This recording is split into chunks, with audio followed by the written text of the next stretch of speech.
Hey guys, I am Amrita Agarwal from Amrita Agarwal coaching centre. जैसा कि आप सब लोग जानते होंगे कि दिल्ली पुलिस के हेड कांस्टेबल का एग्जाम स्टार्ट हो चुका है और मैं आपके लिए एसएससी दिल्ली पुलिस के मैथ्स के प्रीवियस क्वेश्चंस लेकर के आती रही हूँ, जिसकी लिंक मैंने आपको एक प्लेलिस्ट में दी है और प्लेलिस्ट की लिंक मैंने आपको आई बटन पे और डिस्क्रिप्शन बॉक्स में दी हुई है। कुछ क्वेश्चंस जो छूट गए हैं, जो आपके एग्जाम के लिए बहुत इंपॉर्टेंट हैं, वो क्वेश्चंस भी मैं एग्जाम की एनालिसिस के साथ साथ वो प्रीवियस क्वेश्चंस भी आपको प्रोवाइड करती चल रही हूँ। तो ये वो क्वेश्चन है जो कि दिल्ली पुलिस कांस्टेबल 27 नवंबर 2020 से थर्ड में पूछा गया है और आपके अपकमिंग एग्जाम के लिए इम्पॉर्टेंट होगा। तो स्टार्ट करते हैं। क्वेश्चन है, 3 articles are bought at 2200 each. One of them is sold at a loss of 12.5%. If the other 2 articles are sold so as to gain 20% on the whole transaction, then what is the gain percentage on the 2 articles? कह रहा है कि 3 articles जो प्रत्येक 2200 rupees में खरीदा जाता है, जिसमें से एक आर्टिकल को बेचने में 12.5% का हो रहा है लॉस। फिर भी तीनों आर्टिकल्स जब सेल किए जा रहे हैं तो उसे 20% की प्रॉफिट हो रही है। तो बताइए कि बाकी दोनों आर्टिकल्स जो सेल किए गए हैं वो कितने गेन परसेंटेज में, मीन्स कितने प्रॉफिट परसेंटेज में सेल किए गए हैं। आपको ये बात तो समझ में आ रही होगी कि 3 आर्टिकल्स हैं जिसमें से एक आर्टिकल 12.5% के लॉस में बेचा जा रहा है, फिर भी तीनों आर्टिकल्स की जो सेल करने पे प्रॉफिट मिल रही है वो 20% की प्रॉफिट मिल रही है। इसका मतलब कि बाकी के जो दोनों आर्टिकल्स हैं उसे सेल किया गया है 20% से ज़्यादा के प्रॉफिट परसेंटेज में। ये तो क्लियर है कि जो दोनों आर्टिकल्स का profit percentage means gain percentage जो मुझे मिलेगा वो 20% से ज़्यादा मिलेगा, बट कितना ज़्यादा मिलेगा ये मुझे कैलकुलेट करना होगा। आप एक बात ध्यान दीजिए, आपको 3 आर्टिकल्स का प्रॉफिट परसेंटेज दिया है, एक आर्टिकल का लॉस परसेंटेज दिया है, ओवरऑल आपको जो वैल्यू बतानी है वो परसेंट में बतानी है। 2 आर्टिकल्स का गेन परसेंटेज आपको परसेंट में बताना है।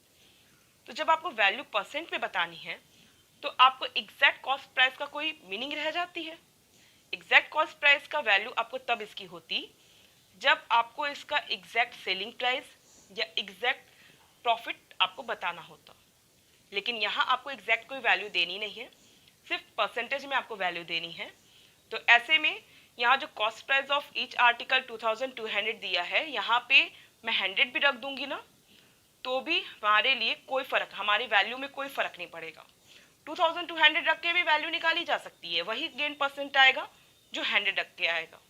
बट 100 रखने की मैं बात क्यों कह रही हूँ कि आप अगर 2200 रखते हैं तो वहाँ पे कैलकुलेशन हो जाएगा लेंदी, बहुत टाइम कंज्यूमिंग हो जाएगा। और 100 रखने में फ़ायदा ये है कि जैसे कि यहाँ पे बोला ना 12.5% का लॉस हो रहा है, तो मैं डायरेक्ट 100 से 12.5 रुपीज़ का लॉस निकाल सकती हूँ। मीन्स 100 पे 12.5% का लॉस होने का मतलब है कि 100 पे 12.5 रुपीज़ का लॉस होना। ऐसे में मैं ओरल बता सकती हूँ कि इसकी सेलिंग प्राइस 87.5 रुपीज़ होगी। तो कैलकुलेशन काफ़ी ईजी हो गया। इसी तरीके से आपको 3 आर्टिकल्स की कॉस्ट प्राइस मैं तुरंत बता सकती हूँ कि 300 होगी, और क्योंकि आपको ओवरऑल 20% का सेल करने में फ़ायदा हो रहा है तो 300 पे आपको फ़ायदा कितना हो जाएगा, 60 रुपीज़ फ़ायदा हो जाएगा। मीन्स 3 आर्टिकल्स की जो सेलिंग प्राइस हो जाएगी वो 360 रुपीज़ हो गई। तो ये सारे कैलकुलेशन ईजी हो गए। आपको ओवरऑल 2 आर्टिकल्स की प्रॉफिट परसेंटेज बताना है तो आप इजीली उससे वैल्यू फाइंड आउट कर सकते हैं। मीन्स 2 आर्टिकल्स का आप सेलिंग प्राइस निकाल लीजिए, जिसमें तीनों आर्टिकल्स की सेलिंग प्राइस में से एक आर्टिकल की सेलिंग प्राइस को माइनस कर देंगे, मुझे ओवरऑल 2 आर्टिकल्स की सेलिंग प्राइस मिल जाएगी। और दोनों आर्टिकल्स की सेलिंग प्राइस जो मुझे मिलेगी उसमें से मैं 2 आर्टिकल्स की कॉस्ट प्राइस को माइनस कर दूंगी, और ऐसे में जो आपको मिलेगा गेन, जो प्रॉफिट मिलेगी उससे मैं कॉस्ट प्राइस से डिवाइड करके 100 से मल्टीप्लाई कर दूंगी, मेरा गेन परसेंटेज वैल्यू मिल जाएगा। तो ये हमारा कैलकुलेशन होगा इस तरीके से। मैंने तरीका सारा बता दिया है, अब इसे कैलकुलेट करते हैं। ठीक है, सबसे पहले आपको ये तो क्लियर है कि मैंने एक आर्टिकल की कॉस्ट प्राइस को 100 माना है, तो 3 आर्टिकल्स की कॉस्ट प्राइस हो गई 300। ठीक है, एक आर्टिकल की कॉस्ट प्राइस 100 तो 3 आर्टिकल की कॉस्ट प्राइस हो गई 300। आपको एक आर्टिकल में 12.5% का लॉस हो रहा है, इसका मतलब आपको एक आर्टिकल में 12.5 रुपीज़ की लॉस हो रहा है। ऐसे में सेलिंग प्राइस ऑफ 1 आर्टिकल आपको क्या मिल जाएगा, जो कि आपको लॉस दे रहा है वो हो जाएगा 100 में से मैं 12.5 को माइनस करूंगी, मुझे 87.5 मिल जाएगा।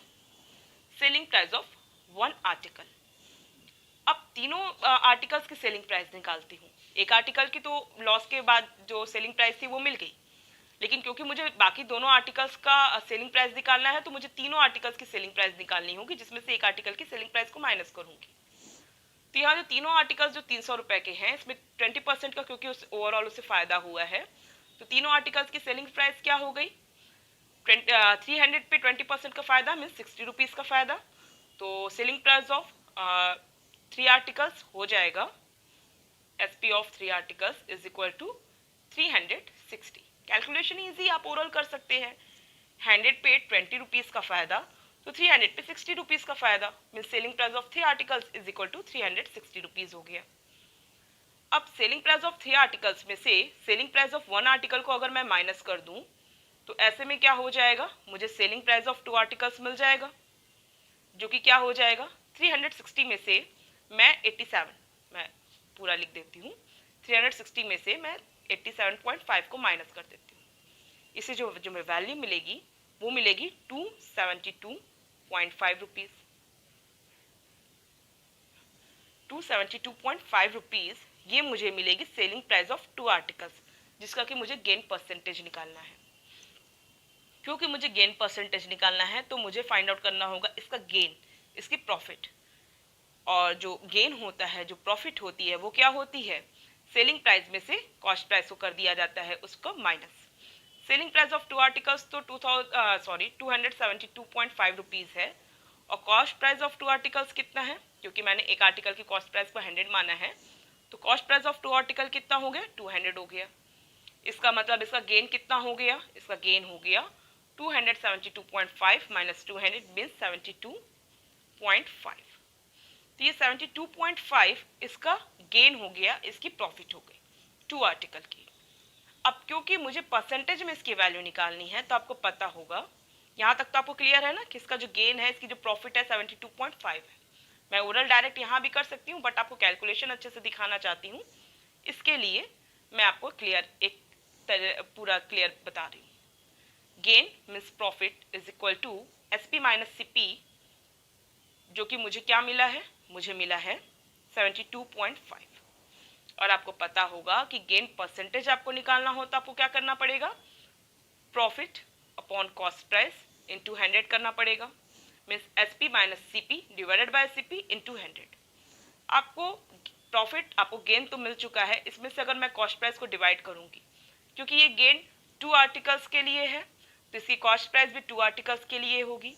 मैंने गेन जो निकाला है वो 100 रुपीज़ के आधार पे, मतलब एक आर्टिकल की कॉस्ट प्राइस 100 रुपीज़ है, उसके आधार पे गेन निकाला है, तो मतलब आपको प्रॉफिट ऑफ 2 आर्टिकल्स 72.5 रुपीज़ हुई, तो कॉस्ट प्राइस ऑफ 2 आर्टिकल्स हो गई 200 रुपीज़।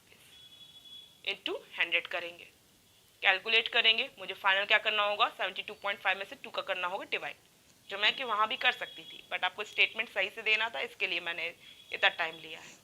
72.5 में मैं 2 का डिवाइड करूँगी तो मुझे जो वैल्यू मिलेगी वो मिलेगी 36.25। तो थर्ड ऑप्शन आपका करेक्ट ऑप्शन होगा। बहुत सिंपल था, आपको करने का सब तरीका भी समझ में आ रहा है। मैंने 2200 क्यों नहीं लिया है ये भी आपको क्लियर समझ में आ रहा है। तो एग्ज़ाम में आपकी क्या अप्रोच होनी चाहिए मैं समझ सकती हूँ कि मतलब मुझे लग रहा है कि आप सब लोग क्लियर हो चुके हैं। अगर आपको फिर भी कोई डाउट लगता है इस क्वेश्चन के सॉल्यूशन में, या आपके अपने कोई क्वेश्चन है, या आपका अपना कोई पॉइंट है जो आपको समझ में नहीं आ रहा है, तो आप मुझे कमेंट बॉक्स में दे सकते हैं, मैं आपको क्लियर करूँगी। आपको वीडियो कैसा लगा ये भी आप मुझे कमेंट बॉक्स में बता सकते हैं। अगर आपको वीडियो पसंद आया है तो आप इसे लाइक कीजिए, और आप चाहते हैं कि मेरे अपकमिंग वीडियोज़ आप तक ईजिली पहुँचे तो इसके लिए आपको मेरे चैनल को सब्सक्राइब करना होगा और बेल बटन दबाना होगा। Thank you.